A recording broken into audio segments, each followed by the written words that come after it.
இப்போ இந்த எக்ஸல் வீடியோவில் பாருங்கள், இந்த இடத்துல கமல்னு சொல்லி ஒரு நேம் கொடுத்துருக்கேன், அதே மாதிரி விஜய்னு சொல்லி ஒரு நேம் கொடுத்துருக்கேன். இப்போ அந்த கமல் அப்படி நான் கிளிக் பண்ணிங்கன்னா இந்த கமலினுடைய பிக்சர் இந்த இடத்துல வரணும். அதே விஜய் கிளிக் பண்ணிங்கன்னா விஜயனுடைய பிக்சர் இந்த இடத்துல வரணும். அதை எப்படி செட் பண்ணுறது சொல்லி பார்ப்போம்.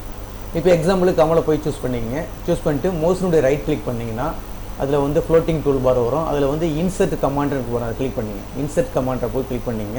கிளிக் பண்ணிங்கன்னா இந்த மாதிரி பாக்ஸ் வரும். அந்த மேலோட டைட்டில் தூக்கிடுங்க, இந்த எம் ரோஷன் இருக்குல்ல, அதை தூக்கிடுங்க, எடுத்து விட்டுருங்க. எடுத்து விட்டு இந்த கர்சரை வந்து இந்த லைனில் கொண்டு வந்து வச்சுங்க. இந்த லைனில் வச்சுக்கிட்டு மோஸ்னுடைய ரைட் கிளிக் பண்ணிங்கன்னா ஃபார்மேட் கமாண்டுன்னு வரும். ஃபார்மேட் கமாண்ட்னு வரும், அதை போய் கிளிக் பண்ணிங்க. கிளிக் பண்ணிங்கன்னா அதில் வந்து இந்த கலர்ஸ் அண்ட் லைன்ஸ்ன்னு இருக்கும் பாருங்கள். அதில் என்ன இருக்கும், கலர்ஸ் அண்ட் லைன்ஸ்ன்னு இருக்கும், அதை கிளிக் பண்ணிங்க. கிளிக் பண்ணிவிட்டு இப்போ அதில் வந்து மேலே ஃபஸ்ட்டு என்ன இருக்குது பாருங்கள், ஃபில்லுன்னு இருக்குது பாருங்கள். ஃபில்லில் வந்து இந்த இருக்குது பாருங்கள் கலர்ஸ், அதை போய் இந்த டாட்டா கிளிக் பண்ணிங்க. டாட்டா கிளிக் பண்ணிட்டு அதில் கீழே வந்து ஃபில் எஃபெக்ட்னு இருக்கும், இந்த இருக்குது பாருங்கள் ஃபில் எஃபெக்ட், அதை போய் கிளிக் பண்ணிங்க. கிளிக் பண்ணிங்கன்னா லாஸ்ட் இதில் பாருங்கள், அதாவது பிக்சர்னு இருக்கும், அதில் வந்து பிக்சர்னு இருக்கும். இப்போ கீழே என்ன இருக்குன்னா செலக்ட் பிக்சர்னு, செலக்ட் பிக்சரை கிளிக் பண்ணுங்க. கிளிக் பண்ணிங்கன்னா இந்த மாதிரி வரும், ஆஃப்லைன் கொடுத்துங்க. கீழே வந்து இந்த மாதிரி வந்துச்சுன்னா இப்போ ஜஸ்ட் வந்து பாருங்கள், இதை வந்து கிளிக் பண்ணுறீங்க. செலக்ட் பிக்சரை கிளிக் பண்ணிங்கன்னா ஒரு பாக்ஸ் வரும், அதில் போய் உடனே ஆஃப்லைன் கொடுத்துருங்க. ஒர்க்கு வந்து ஆஃப்லைன் கொடுத்துருங்க, உடனே கொடுத்துருங்க. ஜஸ்ட் கிளிக் பண்ணிட்டு ஒர்க் ஆஃப்லைன் கொடுத்துருங்க. கொடுத்தோடனே இங்கே என்ன உங்களுக்கு பிக்சருக்கு வந்து பிக்சரை காட்டும். ஜஸ்ட் இந்த கமலை கிளிக் பண்ணிவிட்டு இன்சர்ட் மட்டும் கொடுத்துருங்க. கொடுத்துட்டு இங்கே ஓகே பண்ணிட்ட வேண்டியது.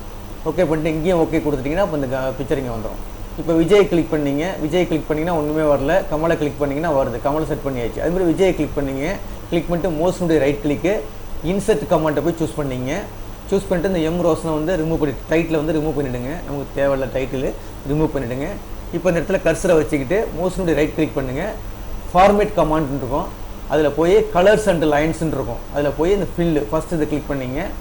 ஜஸ்ட் அப்படி கிளிக் பண்ணிட்டு ஃபில் எஃபெக்ட்னு இருக்கும் கொடுத்துங்க. அதில் போய் லாஸ்ட்டில் பிக்சரு செலக்ட் பிக்சர்னு கொடுத்தீங்கன்னா இந்த மாதிரி ஆஃப்லைன் வந்து கொடுத்துருங்க, ஒர்க் ஆஃப்லைன் கொடுத்துருங்க.